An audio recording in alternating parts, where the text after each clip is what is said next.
Unity of Houston is an inclusive church where we seek to understand and live the teachings of Jesus and other spiritual masters. At Unity, we welcome all people from all spiritual paths and every walk of life. We celebrate the diversity of our city and of our world, and we teach love, tolerance, and oneness, seeking to live in harmony with open minds and open hearts. Wherever you are in your spiritual path, you are always welcome at Unity. Join us and discover that the life of your dreams is already within you. It's a good night for dancing, right? We got a groove on.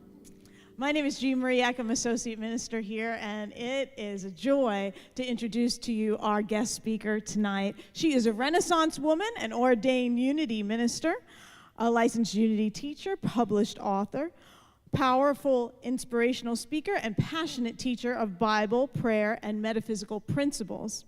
Reverend Sheila Gautreaux, her mission is to awaken and empower all humanity through prayer and forgiveness for the healing of the world. It's a powerful mission. We are blessed to receive it tonight. She is committed to carrying out this mission through classes, workshops, forgiveness coaching, and the messages within her 3 published books, Praying Through a Storm, Messages, and her latest book, The Long Journey Home. And those will be available to you as you leave tonight. She'll be signing books, and you'll get to receive her message that way as well. As a certified radical forgiveness coach, she works one-on-one with people to support them in moving beyond the challenges of letting go of the past to open the way for the infinite possibilities that await when they do. As a speaker, she is known for her passion, humor, profound insights, and using her beautiful voice as the icing on the cake. Please give a warm welcome to Reverend Sheila Gautreaux.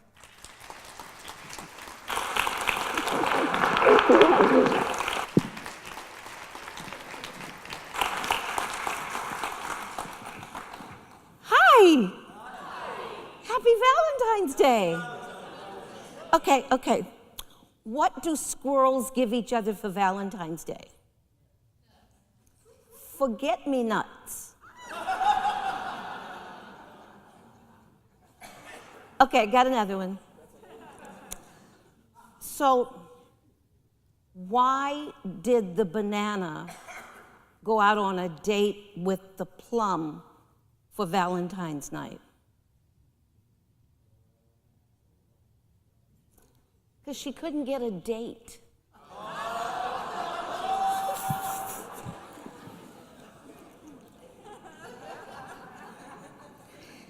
Hey, look, I guess nobody warned you about me, right? So,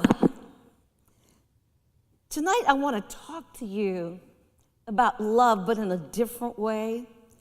I come up with these strange ideas at strange times. Things just kind of pop into my head, and these concepts just seem to pop up.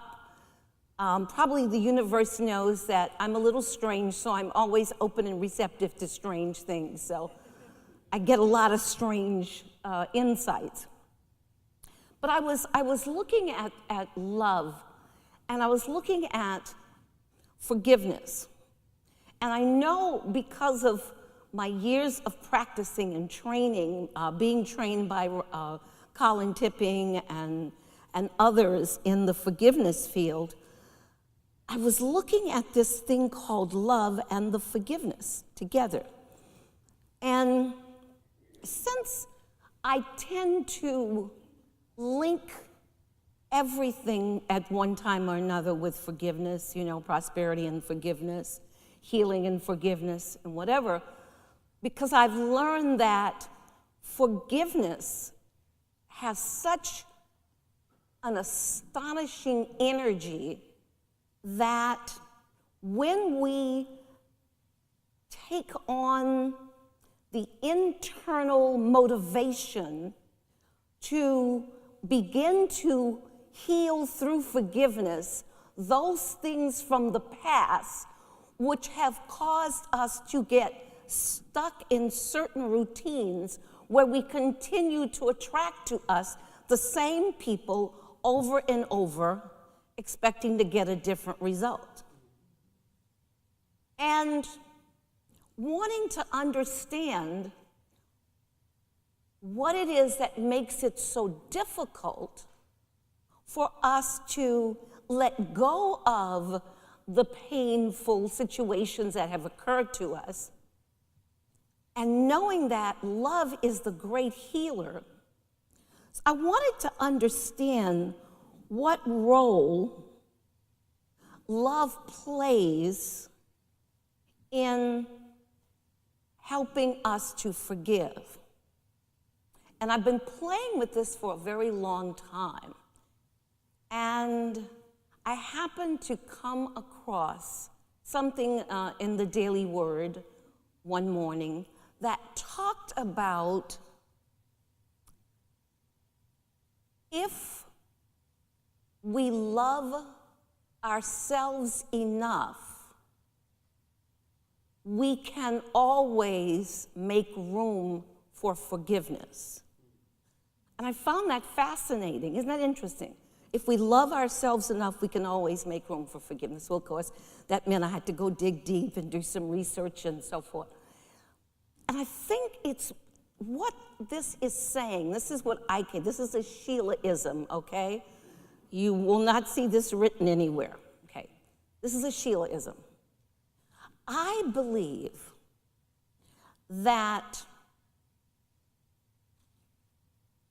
when someone harms us in a painful way, and we begin to experience, express, and I'm going to say nurture the pain,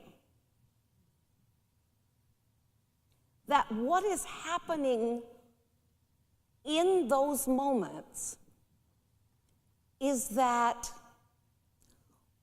we have given ourselves permission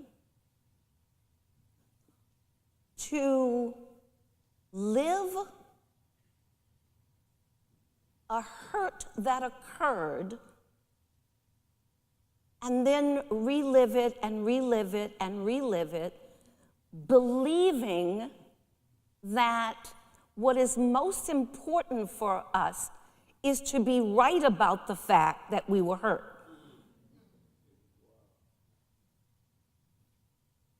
But if we love ourselves, I want you to play with me here, okay?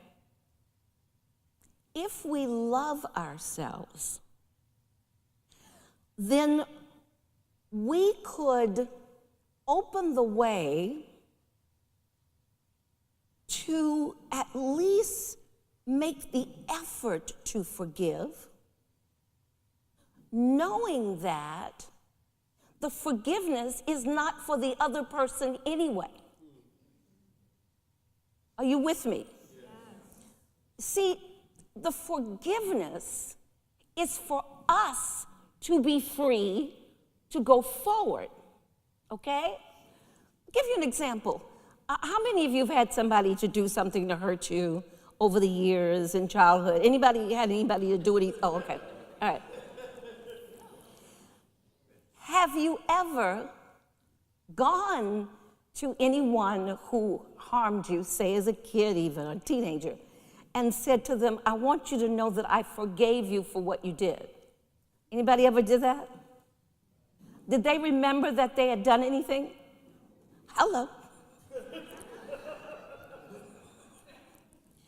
So then, who is the forgiveness really for? It's for us, right? It's so that we can move on, because otherwise, we are recreating the emotional energy of what happened to us at the hands of this other person, and they've gone on and don't even remember that they did anything to you. I did that once, beloveds, and went to say, I want you to know that I forgave you for what you did. And they said, oh, what'd I do? Well, you so-and-so and so-and-so, and you did so-and-so. Really, when? In 19 so-and-so and so, and Remember, we were on a trip and we da-da-da-da. No, I don't remember. But I remembered every detail. So what was happening to me? I was reliving it. Constantly, every time I thought about it, I relived it. So forgiveness is the gift we give ourselves. It is not for the other person. Therefore, if we look at love, and if we love ourselves enough to forgive someone who has harmed us and to set us free from having to carry that around and relive it over and over again, then isn't that loving twice? So forgiveness is loving twice. It's loving ourselves enough to set ourselves free. And it's allowing us to commit an act of love for that person who didn't know what they were doing in the first place.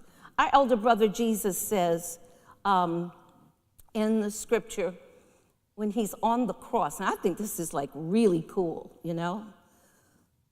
I'm not sure that I could be that magnanimous, but he says, forgive them, for they know not what they do. That's big, okay? He is on a cross with nails in his hands and feet, crown of thorns on his head, right? They're giving him vinegar water to drink, and they're gambling over his clothes. And in that moment, instead of reading them from Amazing Grace to Floating Opportunity, he is saying, forgive them. Because they don't know that they are breaking universal laws that will follow them the rest of their lives. They don't know that they are setting up a system of forgiveness and unforgiveness, and forgiveness and unforgiveness. And what happens with the things that happen in our lives that call for us to forgive, if we don't forgive them, someone is going to show up to do it again, to give us another opportunity. And if we don't do it then, someone is going to show up to give us another opportunity.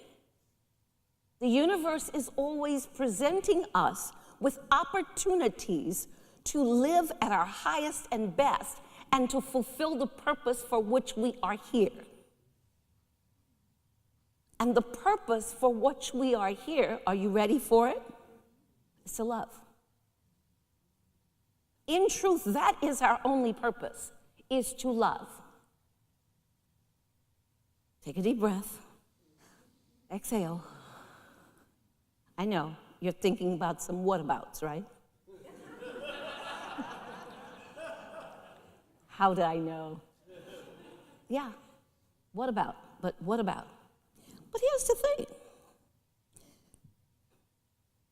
You can be free by forgiving, or you can carry that person, that situation around with you over and over and over and over again for the rest of your life, and keep attracting people who will do the same thing to you until you finally get it that this is an opportunity to forgive.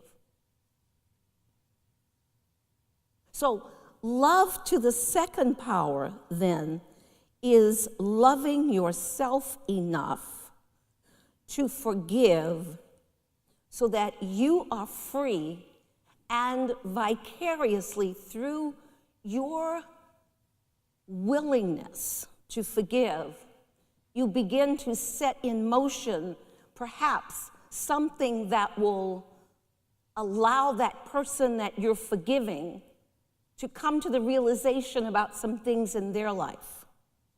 Because you open the door by forgiving in spite of the fact that they haven't asked for forgiveness. And so that's what we're talking about when we say forgiveness is loving twice.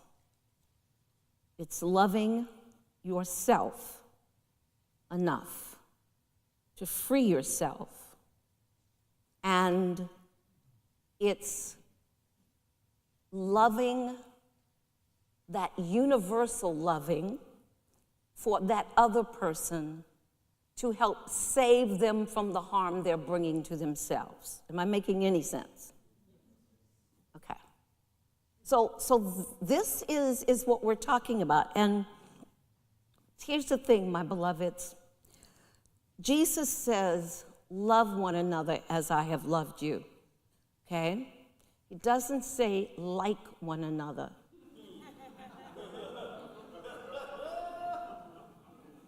Okay? You don't have to like them. Our job, the last I checked, was love. And you can love them from the other side of the planet. Okay? They don't have to be still living with you, or your next door neighbor, or working next to you. No, no, no, no. You can love them from the other side of the world. But our job is to love. It is strictly to love. And so he says, love one another as I have loved you. And that means I have loved you unconditionally, without exception. There is nothing that you can do to keep me from loving you.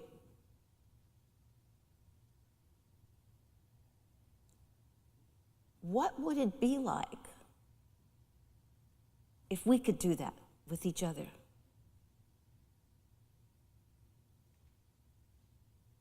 I love you so much that there is nothing that you can do to keep me from loving you. Take a breath. That's a hard one, isn't it? But here's the deal.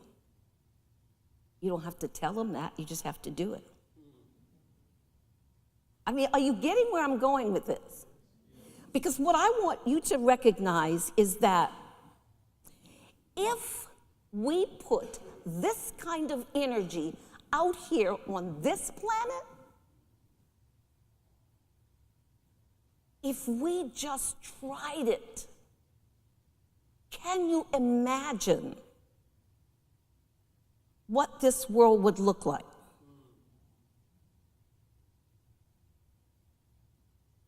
I'm going to love and forgive you anyway, and there is nothing that you can do to keep me from loving and forgiving you. I'm just saying.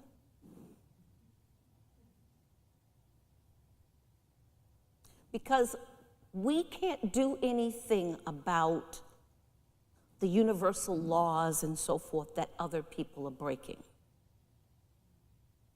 But we can do something about the universal laws that we are breaking. And, you know, one is love your neighbor as yourself. But then a lot of us don't love ourselves. So what I'm asking is that if you could just take a chance. Just take a chance and try it out. Try it out. Try going back over some of those things, and I love you guys and I want to believe you, but I don't think there's anybody here who doesn't have anything that needs forgiving, right? Okay, all right. So it's about taking the time to look at what kind of spiritual footprints are we putting on this planet. If we continue to walk through life holding criticism, condemnation, and judgment of others for things they have done, and yet we're not looking at what we haven't done, which is to love and to forgive. And there are many people who, because they don't even realize some of the cosmic laws that they have broken by their behavior, that you can't sit around and wait for them to come to the realization of what they need to do. What we need to do is do it. Do it. Forgive. What's it going to hurt? Remember, you don't have to tell them you forgive them. Okay? You can use one of the processes, the Radical Forgiveness Worksheet, or do a Satori 7-step, or do the ceremony, or whatever. You just do it. And you never have to call them up and say, by the way, I forgave you. No. But you take that in you, and you nourish and nurture, and you appreciate yourself for having had the love and the courage to do this for you. Because forgiveness is the gift we give ourselves. And when we have harmed others and we haven't forgiven ourselves, we continue to carry that energy around with us as well. And what happens is that the universe will continue to bring people into our lives who will facilitate us doing the same things to them until we come to the realization, no, I don't want to do that anymore. I want to forgive myself for this, and I never want to do this again. And then the universe doesn't have to keep giving you makeup classes.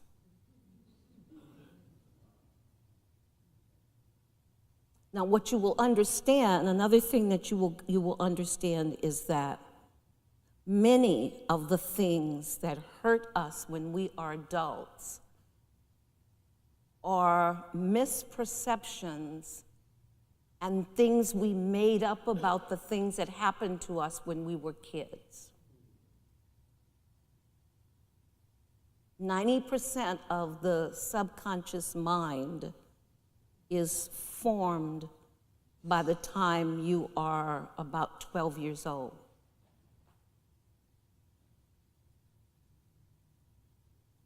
And the subconscious mind is where we hold those beliefs about ourselves that we've taken on since childhood, the stories we have created. Give you an example. Little child's outside playing, comes inside and sees suitcases in the hallway.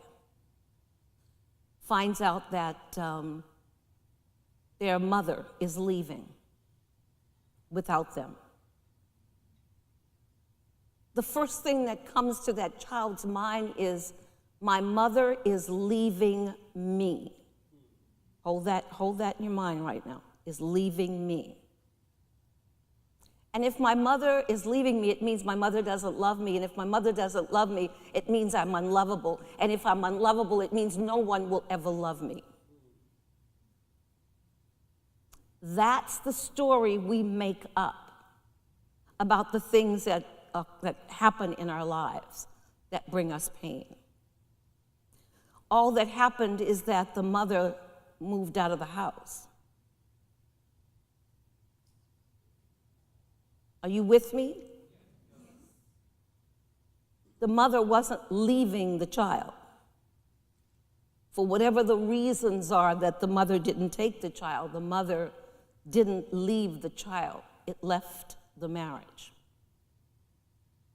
But that child now has a thing in its subconscious levels of mind, and then which then goes into the unconscious level, which creates the shadow stuff, that it is not lovable,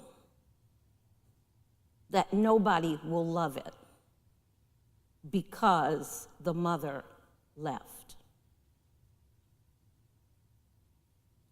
So forgiveness is the gift we give ourselves. It's not for the other person.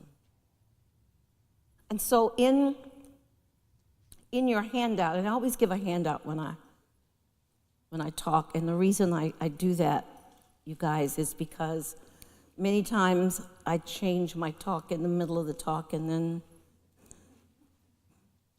all that good stuff is gone.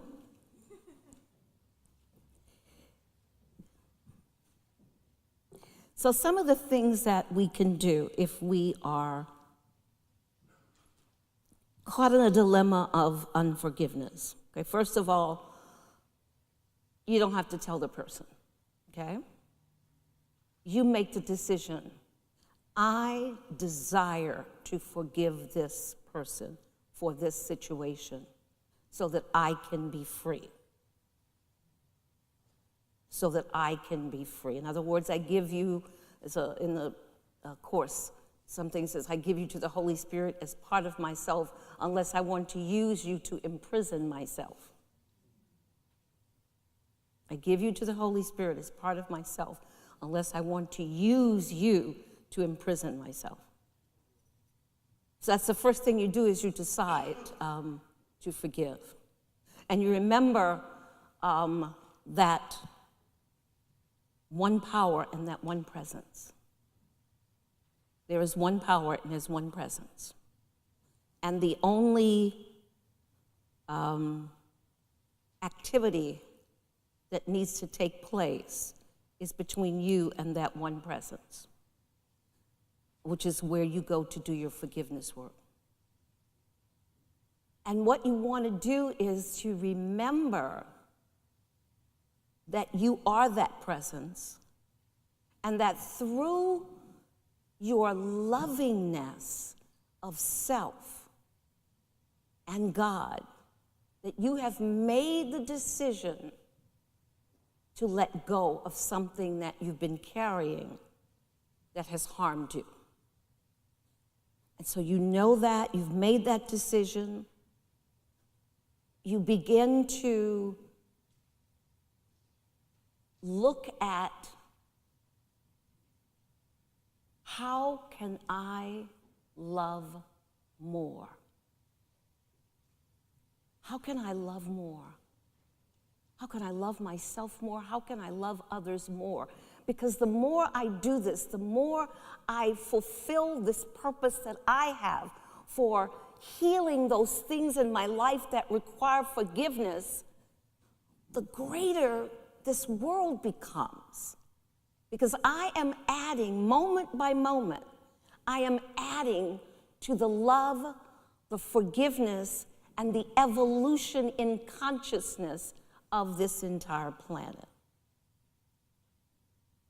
And when we reach that critical mass,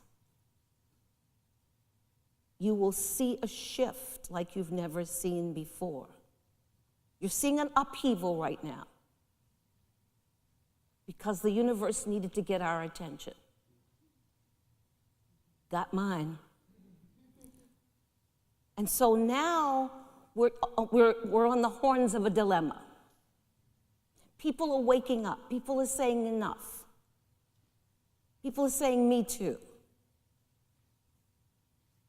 People are ready to change this world. And I believe with all my heart that the key to it is forgiveness. It's one thing to stand up and to admit that you had a painful experience like somebody else's. But it's another thing altogether to forgive what that person did.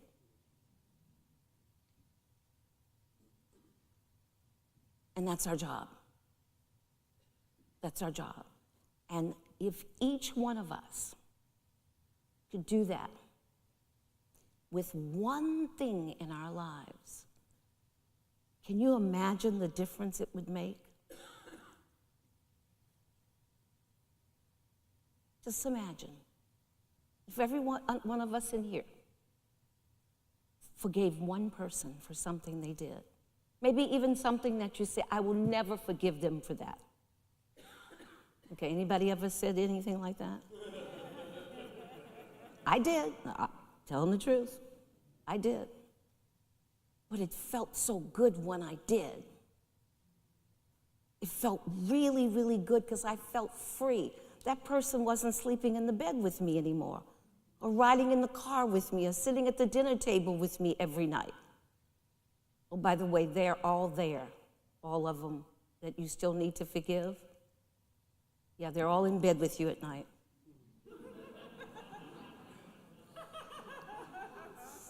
So if you have any sleep disorders,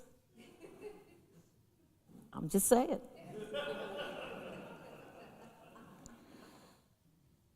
So that's our goal. That's our goal. And I really want to share some profound spiritual experiences with you. I hope that many of you will come on Saturday. In this workshop, I will be taking you through 3 of Colin's most powerful healing exercises. We're going to do the Satori 7-step. We're going to do the ceremony. And if we have enough males, we'll do the gender healing ceremony. You're also going to learn where in your body you are carrying those people that you still need to forgive, and what physical ailments may be correlated to the unforgiveness of these particular people. It's very powerful stuff, and I really want to give you some tools that you can use and that you can use right away. So I really want you to come on Saturday. I really want you to come. I really want you to come. Okay, do I have to get on my knees and beg? I really do. I really want you to come, okay? The other thing that I want you to think about is, how can I walk this planet and be certain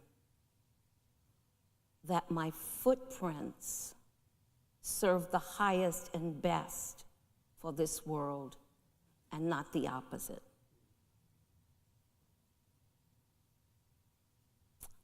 I really want you to think about that. How can we walk this planet? How can we live and function each day in such a way that we are adding to the world and not taking away from it? And that's not really related to the forgiveness, but I'm asking you to do this. I add this each time I do something at a different church, as I'm asking that we begin to take a look. How are we being in this world right now? Is it being done in such a way that we are adding or taking away?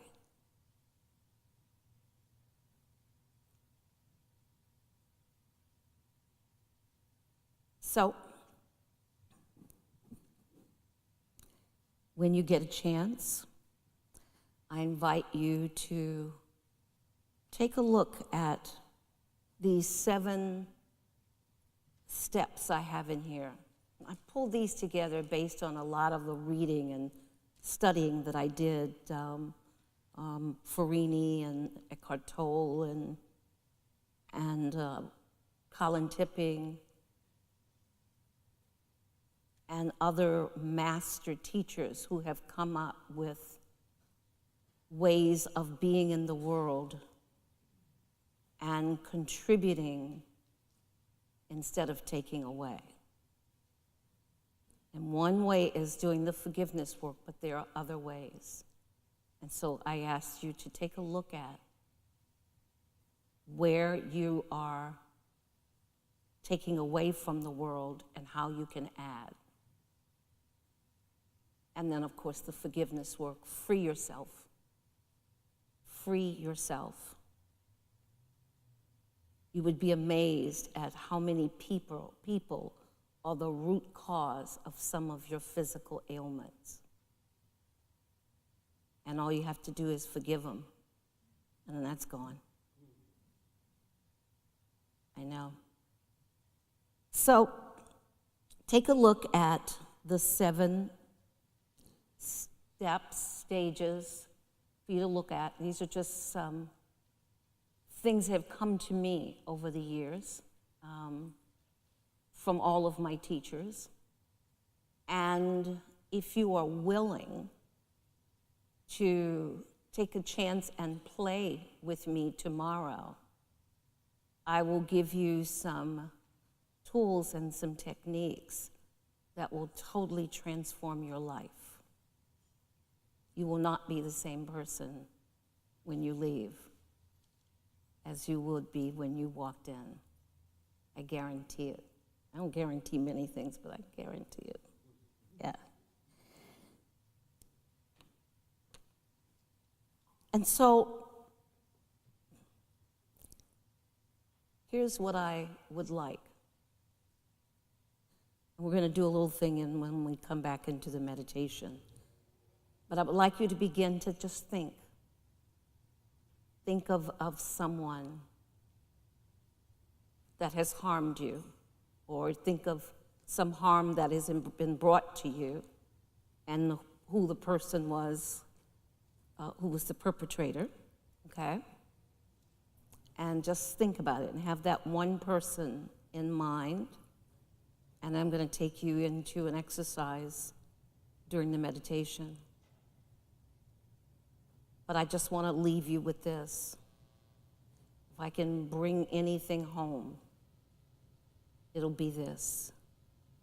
Forgiveness is the gift you give yourself. Say that together. Forgiveness is the gift you give yourself. Okay, I want you to say, forgiveness is the gift I give myself. Together. Forgiveness is the gift I give myself. Say it again.